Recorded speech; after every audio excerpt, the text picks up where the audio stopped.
Bonjour et bienvenue dans votre MOOC Introduction à l'algorithmique et aux langues C. Dans cette vidéo, nous allons parler des notions de variables et de constantes. Un algorithme utilise des objets qui peuvent être des variables, des constantes, des procédures, des fonctions, etc. Et chaque objet a un rôle qui consiste à mémoriser une valeur particulière significative. La variable contient une valeur appelée à être modifiée au cours de l'algorithme. La syntaxe de déclaration se fait avec le mot-clé var, suivi du nom de l'objet, le séparateur de points, suivi du type. Un objet est parfaitement défini s'il est parfaitement identifié, typé et renseigné. Une variable est un espace de mémorisation d'une valeur à laquelle on y accède à tout moment. Elle est caractérisée par un rôle, c'est-à-dire la signification attribuée à la variable, par un nom ou identificateur permettant d'accéder directement à son contenu. Il doit être parlant, le plus parlant possible ce nom, et le plus évocateur du rôle de la variable. Ensuite, nous avons une valeur représentant le contenu de la variable à un moment donné, un type représentant la définition du domaine dans lequel une variable peut puiser sa valeur. Nous distinguons les types de données simples suivants: le type réel, entier, booléen, caractère, chaîne de caractères.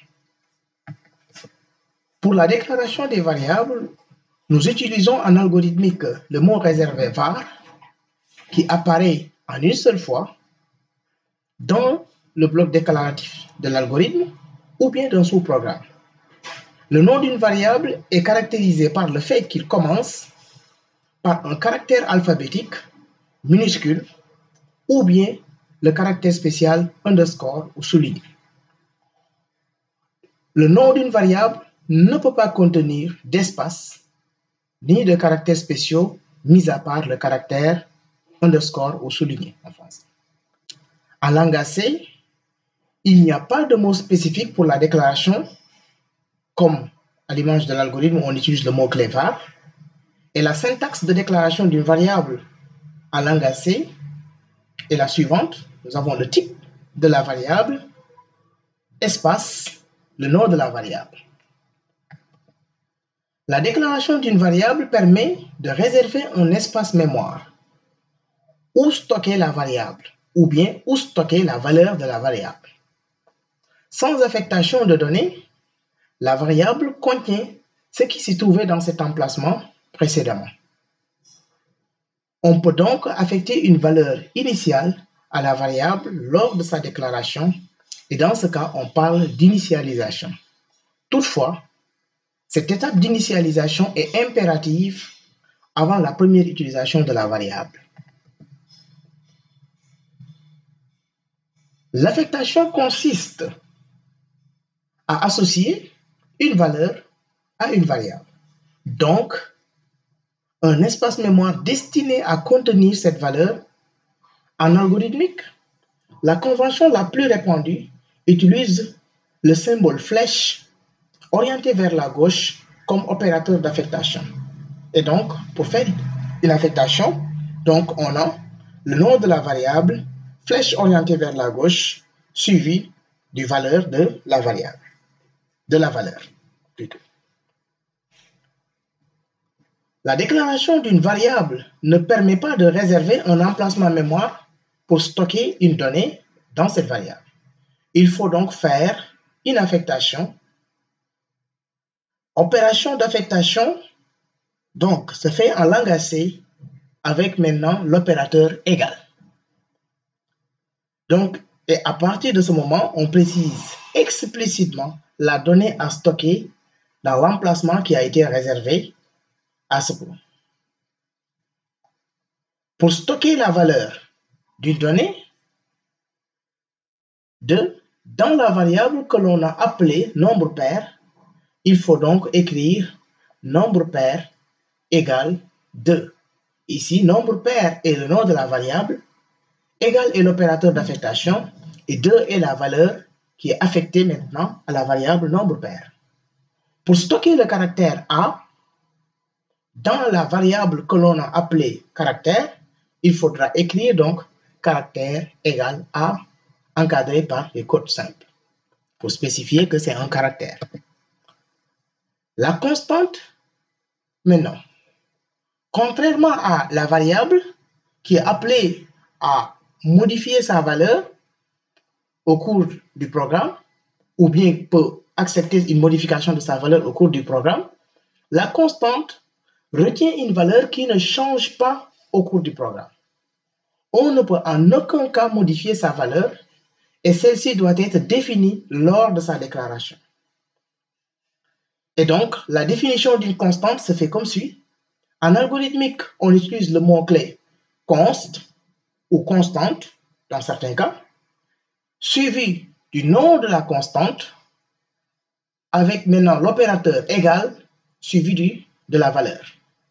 Et conventionnellement, les constantes sont déclarées en caractère capital, et cela dans le bloc déclaratif.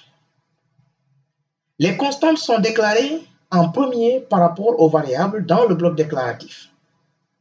Donc, nous avons un exemple ici, déclaration d'une constante pi. Nous avons maintenant le mot-clé const, pi égale 3.14.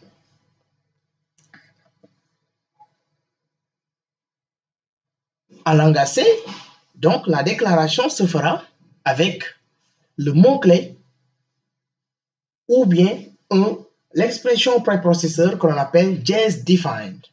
Donc, pour déclarer une constante en langage C, on utilise l'expression préprocesseur JSDefined suivi du nom de la constante, généralement en caractère capital, espace la valeur de la constante.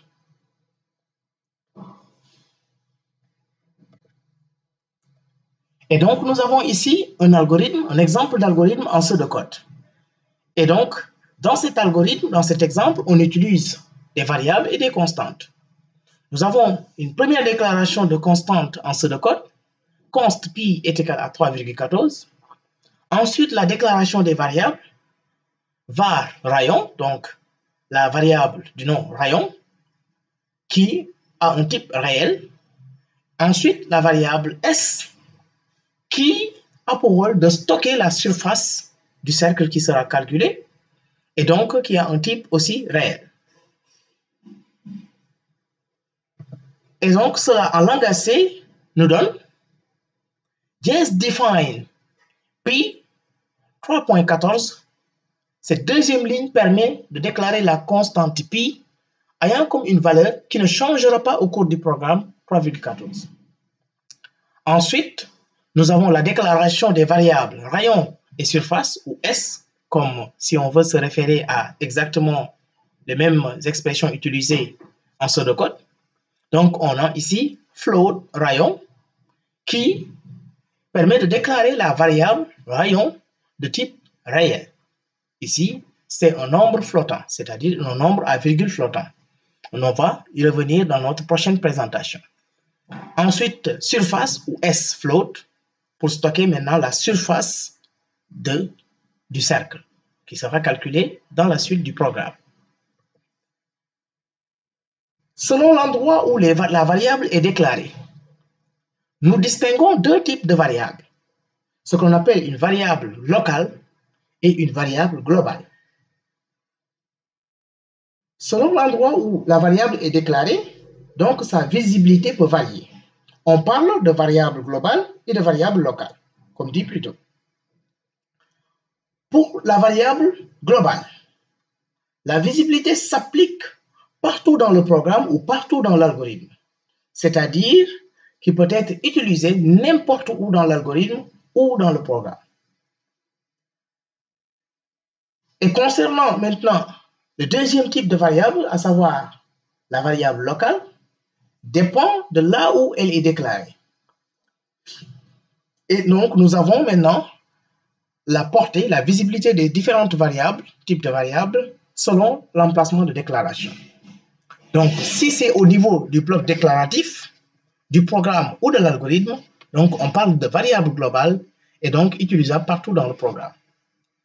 Quand la variable est déclarée à l'intérieur d'un bloc d'instruction spécifique, on parlera de variable locale, de la même manière que si la variable est déclarée à l'intérieur d'un sous-programme. Et dans ces deux derniers cas, la portée de la variable se limite dans le bloc d'instruction ou bien à l'intérieur du sous-programme dans lequel il est déclaré. Dans notre prochaine vidéo, nous parlerons des types de données simples, mais avant cela, donc on récapitule les éléments qui ont été abordés dans cette vidéo, à savoir les notions de variables et de constantes et aussi des opérations que l'on peut effectuer au niveau des variables, à savoir l'opération d'affectation et l'opération d'initialisation. Ainsi, nous terminons cette présentation et nous devons donner rendez-vous prochainement. Merci de votre attention et à bientôt.